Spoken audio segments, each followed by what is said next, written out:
सरपंच देशमुखांच्या हत्येला 50 दिवस पूर्ण. कृष्णा आंधळे अजूनही फरारच असल्यानं 50 दिवस पूर्ण झालेल्या धनंजय मुंडेंच्या राजीनाम्यासाठी आंदोलक आग्रही. पक्ष आणि अजितदादांनी आदेश दिला तर लगेचच राजीनामा देईन. देवगिरीवरील आमदारांच्या बैठकीत धनंजय मुंडेंनी स्पष्ट केली भूमिका. काही जण वैयक्तिक राग मनात ठेवून आरोप करत असल्याचा मुंडेंचा दावा. कोणत्याही प्रकारे वाद निर्माण होईल किंवा पक्षाला अडचण निर्माण होईल अशी कृत्य टाळा. देवगिरीवरील बैठकीमध्ये अजित पवारांच्या आमदारांना सूचना. पालिका निवडणुकांच्या तोंडावर जास्तीत जास्त वेळ मतदारसंघात देण्याच्याही दिल्या सूचना. वाल्मिक कराडच्या दुसऱ्या पत्नीच्या नावे लातूरमध्ये बंगला. संतोष देशमुखांच्या प्रकरणामुळे बंगल्याचं बांधकाम स्थगित.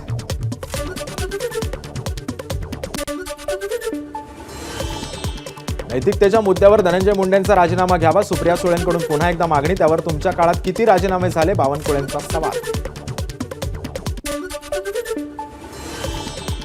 डीबीटीच्या धोरणाला फाटा देत शेतकऱ्यांना महाग दरात वस्तू खरेदी करून पुरवल्याच्या प्रकरणात भ्रष्टाचाराचा आरोप. धनंजय मुंडे कृषी मंत्री असतानाच प्रकरण उत्तर दाखल करण्यासाठी न्यायालयाकडून राज्य सरकारला 3 आठवड्यांची मुदत. मुख्यमंत्री देवेंद्र फडणवीस 5 फेब्रुवारीला बीड जिल्ह्याच्या दौऱ्यावर. सुरेश धस यांच्या आष्टी मतदारसंघातील विकास कामांचं मुख्यमंत्र्यांच्या हस्ते होणार उद्घाटन. धनंजय मुंडेंचा राजीनामा 4 दिवसात घेतला नाही तर कोर्टात धाव घेऊ. सामाजिक कार्यकर्ते अंजली दमानी यांचा सरकारला इशारा. 50 दिवस झाले तरी आरोपी फरार. सरकारला लाज वाटायला हवी. दमानी यांचा हल्ला. मुख्यमंत्री देवेंद्र फडणवीस महाराष्ट्र वाऱ्यावर सोडून फिरत असतात. आधी दावोस, आता स्टार प्रचारक म्हणून दिल्लीत जात आहेत. संजय राऊतांची फडणवीसांच्या दिल्ली दौऱ्यावरून टीका.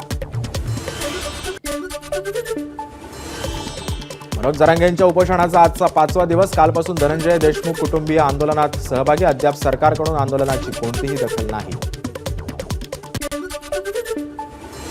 भाजपचे आमदार सुरेश धसांनी जरांगेंना केलेल्या आवाहनानंतर जरांगेंनी घेतले उपचार. मध्यरात्री 1 वाजता जरांगेंनी लावलं सलाईन. रात्री उशिरा आमदार सुरेश धसांनी केली होती विनंती. प्रयागराजमधील महाकुंभ मेळ्यात अमृत स्नानाआधी रात्री 1:30च्या सुमारास चेंगराचेंगरी. दुर्घटनेमध्ये 10 जणांचा मृत्यू. अनेक जण गंभीर असल्याची माहिती. कुंभमेळ्याच्या चेंगराचेंगरीतील मृतांच्या कुटुंबियांना अश्रू आवर. 50हून अधिक लोक जखमी झाल्याची माहिती. चेंगराचेंगरीमुळे स्थगित करण्यात आलेलं अमृत स्नान पुन्हा एकदा सुरू. प्रयागराजमधील वेगवेगळ्या घाटांवर आतापर्यंत 3,61,00,000 लोकांनी अमृत स्नान केल्याची प्रशासनाची माहिती. चेंगराचेंगरीच्या दुर्घटनेनंतर कुंभमेळ्यात साधू संतांकडून परंपरागत प्रतिकात्मक विधी आणि स्नान. रामदेव बाबांसह आखाड्यातील संत महंतांच्या उपस्थितीत प्रतिकात्मक पूजा संपन्न. अफवांवर लक्ष देऊ नका. मुख्यमंत्री योगी आदित्यनाथ यांचं कुंभमेळ्यातील भाविकांना आवाहन. प्रशासनानं दिलेल्या नियमांचं पालन करण्याचंही केलं आवाहन.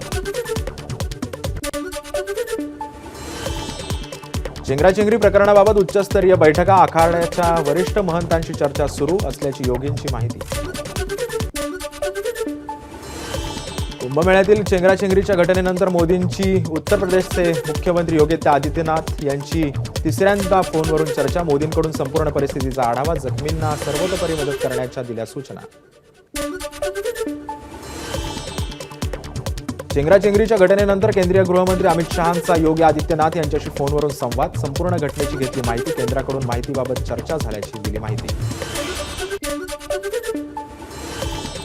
श्रेयवादातून कुंभमेळ्यात लोकांना प्राण गमावे लागले. संजय राऊतांचा योगी सरकारवर हल्लाबोल. यूपीच्या मुख्यमंत्र्यांनी मार्केटिंगपेक्षा व्यवस्थेवर लक्ष देणं गरजेचं असल्याची ही राऊतांची टीका.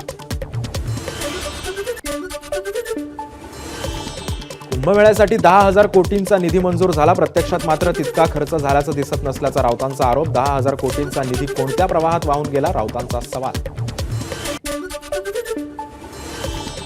मौनी अमावस्येच्या निमित्तानं नाशिकच्या रामकुंडावरही स्नानासाठी मोठी गर्दी. प्रयागराजला कुंभमेळ्यासाठी जाऊ न शकणाऱ्या भाविकांची रामकुंडावर पहाटेपासूनच गर्दी.